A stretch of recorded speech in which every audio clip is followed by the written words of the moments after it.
Okay, I'm pretty sure I'm live. I'm hoping this is working. Hi, everyone. I just wanted to check in with you guys. I would have taken you outside with me today, but we're having the tail end of a hurricane, and it's so nice. I can hear the rain falling. It has to be one of my favorite sounds. I don't know if you can hear that. I'm gonna go open the window. 1 second. I gotta go around the couch. It's me. So I decided that going live is totally more my thing than not my thing. I really like it. I show up as my silly self and my authentic self. And that's all I really got, honestly. I don't know if you can hear that rain. Let me unclip ya. Here.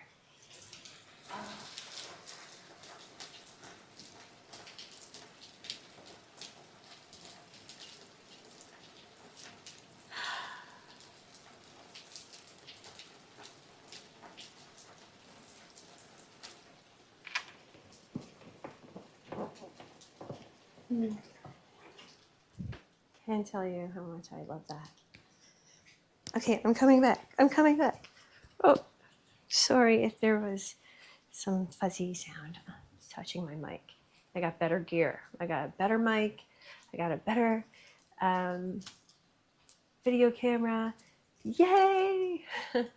I'm sorry. I'm just so excited because we're live, and that's so exciting. I titled this video "Grapes or Frozen Grapes is Not Ice Cream."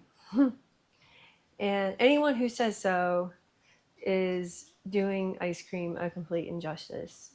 Nor is frozen yogurt ice cream. Okay, I'm not even going to give it that. No, ice cream is ice cream, and I eat ice cream every single night. I just want you guys to know that. I love ice cream, and without it, I don't know how menopause would have worked out. I don't really know where menopause starts and ends, where I am in it. So, but I goddamn well know frozen grapes are not ice cream. To continue on with that thought, I think as someone who has had the experience of cancer, that's why I'm here, I know the self-blame that goes along with it. And I know the garble that is fed to us to basically say the same. And I have a lot of respect for a lot of doctors who are now thinking holistically, and like Dr. Gaber.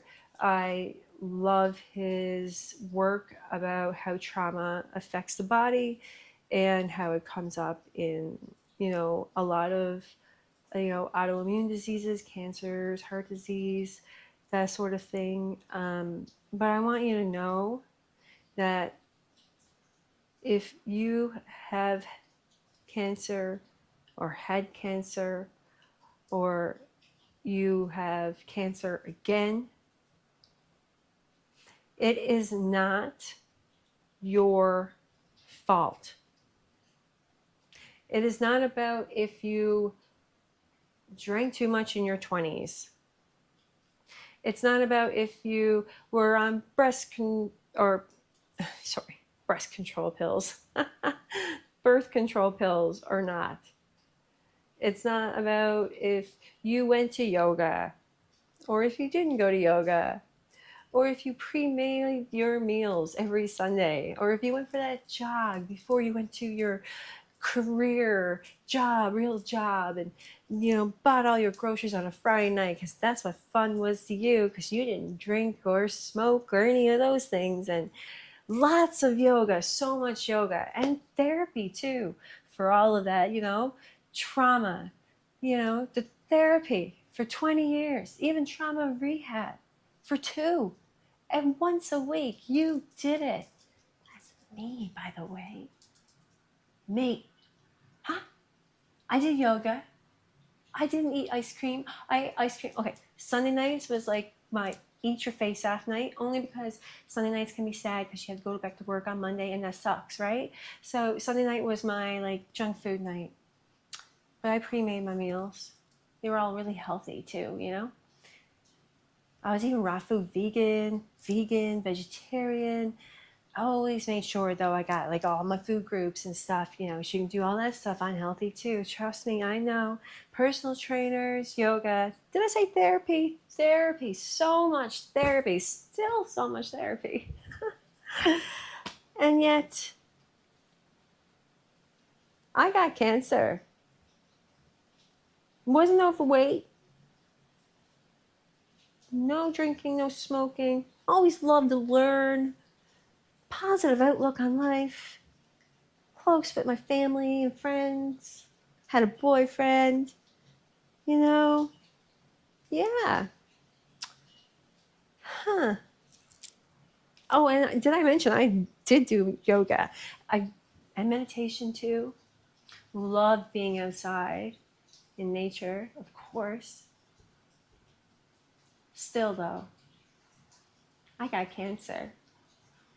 Maybe it was because I partied too hard in my 20s. No, it wasn't. Cancer was not my fault. Cancer is not your fault. I have to tell myself this a lot because nobody understands cancer. Doctors don't. They really don't. I mean, the medication, chemo especially, it's all about cut it out and kill everything that grows fast in the body, right? It's kind of barbaric and it hasn't changed in a while. There's statistics about 1 in 8 women will be diagnosed with breast cancer in North America. Yeah. Okay. But you're not a statistic. There's lots of survival analysis done. I get it. But you know, diet books and all of these things, I feel like that was a really big deal, you know, about 15 years ago. It was like the top selling, right? It was diet books. And then there was also top selling was how to be a better person or how to not be yourself. A book I actually have owned. Oh my God. Cringe. But it's, and both of those combined is the leading $1 billion industry. Now, when people go out and write books, I believe they do so and get published. I believe they do so because what better way to make an income than to have something out there that just sells itself while you've done the work already, and now it's just going to go out there and it's going to sell and you collect and it's lovely. Well, there's probably another type of wellness. You know, the whole YouTube video about, I don't know what his name is, Steve something's probably a Steve, I don't know.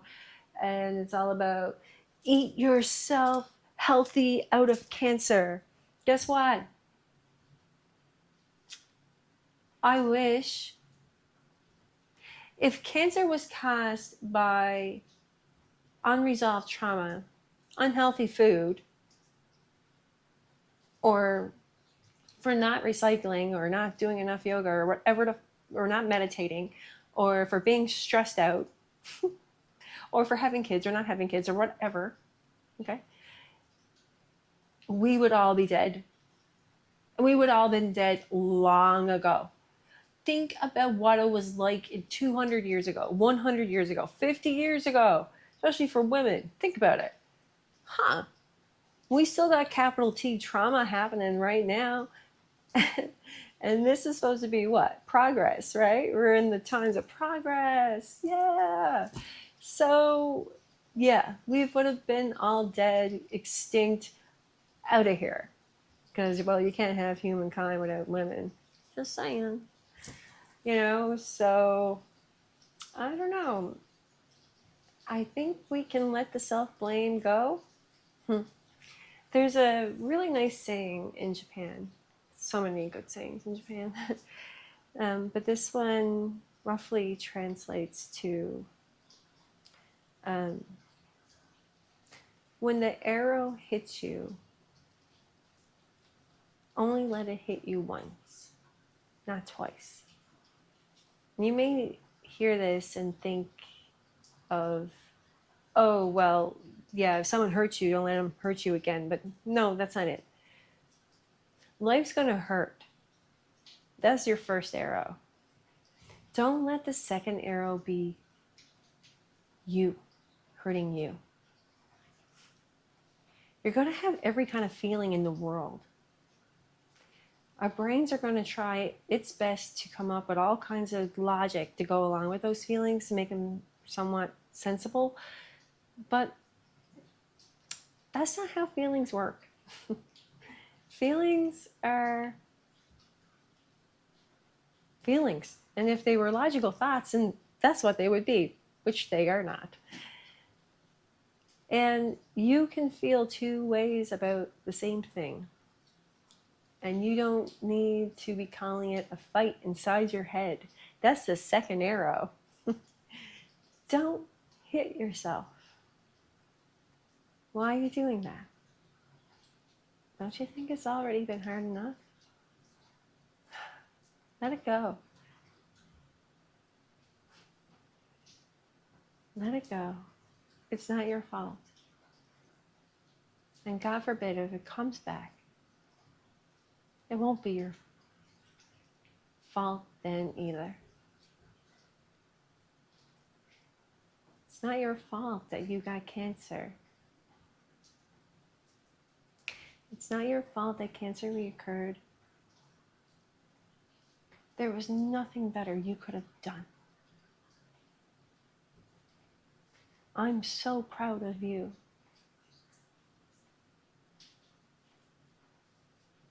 You were so valued and so loved just the way you were. Your scars are scars, and it sucks. And it's beautiful too.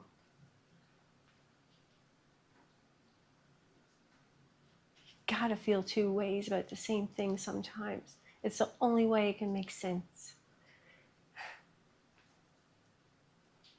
But don't take the second arrow in your own hands and push it through your own heart. Don't do it. You already had to deal with the first one. You can let that go. Don't relive it. Don't blame it. No guilt. No. Okay? I have to say this to myself a lot. I really went down a whole spiral with like this whole trauma in the body releasing and and I did like so much shadow work and isolated myself, and I did it all. I really have. And I recommend it, I do, but probably not right after cancer. Give yourself some time. And in fact, you don't have to do it at all. It's fine. It's just basically saying, yeah, I'm an asshole sometimes. And totally am. Totally a dick. That me, yeah. And then you gotta say, okay, that me, yeah. That asshole, that dick, come here. Let me give you a hug and a kiss. I love all that part. I love all the shit too. Love my inner child. Love my outer child. Love my adult, whatever that is, person. Love it all to bits and pieces. It calms it all down, you know? Same thing with feelings too. Like you get that feeling in your stomach, like it's tied in a knot, and like there's nothing you can do, and the anxiety is up in your throat, and you're like, oh my God, will it ever stop? I just want to relax. Calm down. Like, calm down, relax. Like, yeah, like just write it on your wall. Relax. I hate when people write relax on their walls. I'm sorry if you do. It's just like you don't need to have a reminder, okay? We all know what we should do. But trying to fight anxiety is like trying to fall asleep. You don't try, you just fall asleep. Anxiety, it's a feeling. Just acknowledge it as such. Invite it in for tea and serve it your best biscuits. It's the best way to see it run out pretty damn quick. To accept it, let it flow through you.